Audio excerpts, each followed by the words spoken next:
Hey, welcome back. So, we all know that every great business is basically trying to improve something. But, improvement is a pretty generic word. Today, we're going to get specific. We're going to move beyond that vague idea and really dig into the 5 core ways, the 5 levers that innovators pull to completely change the game. So how do they actually do it, right? What are the real concrete strategies that take a simple idea and turn it into something that can disrupt an entire industry? Let's break it down. Now look, you could read a ton of business books, and you'd find all these complex models with 20, 30 different types of innovation. But honestly, when you boil it all down, it really comes back to just 5 core strategies. These are the big ones, the ones you really need to be concerned with. So think of this as building a new toolkit for your brain. This framework is going to give you a whole new lens to see the world, to spot those hidden opportunities for innovation that are all around us. All right, here's our game plan. We're going to start with the one everyone thinks they know, price. But I promise there's a really surprising twist. Then we'll get into making things easier and faster. We'll try to untangle what quality actually means. And finally, we'll look at this incredibly powerful and often missed idea of self-expression. First up, price. This is the most obvious one, right? Cheaper is better. That's innovation. Well, not always. Well, yeah, offering a lower price is a classic move. The full story is actually a lot more interesting. On one hand, you can innovate by going low. Think about Spirit Airlines. They figured out a way to cut costs on everything, and by doing that, they could offer a lower price. But here's the paradox. You can also innovate by going high. I know, it's counterintuitive, but sometimes a higher price tag doesn't push people away. It actually signals superior quality and draws them in. So when does this crazy idea of charging more actually work? Well, it tends to work in a few specific situations, like in markets where it's really hard to judge the value up front. Think about education. It also works when customers are kind of secretly willing to pay more for a premium version. And you see it all the time in markets for commoditized stuff, like fashion, where a higher price makes an item feel way more exclusive and desirable. Okay, let's move on to our next 2 levers. Now, these are really closely related, and they're all about one thing: making the customer's life easier and faster. We're talking about convenience and speed. The magic word you need to know here is friction.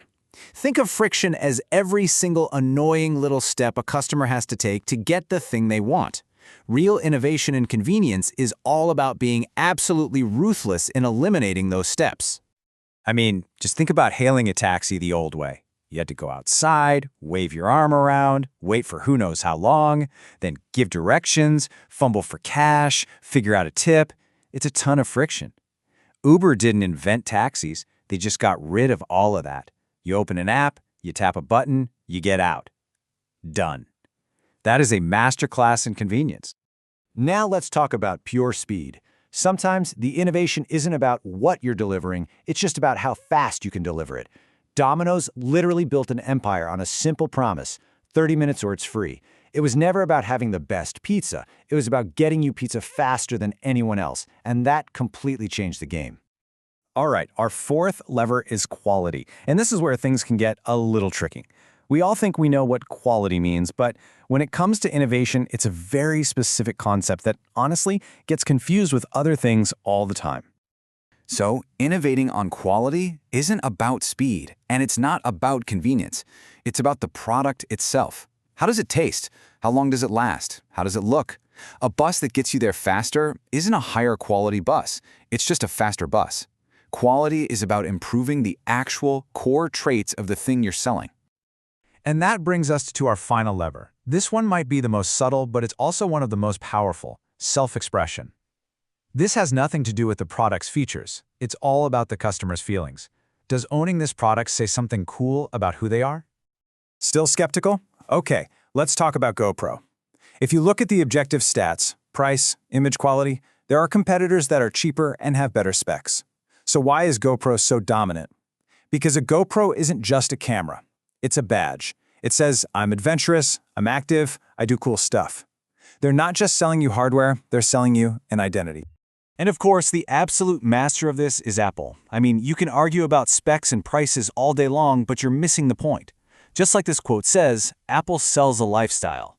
They sell the feeling of being creative, of being modern, of being part of the in-crowd.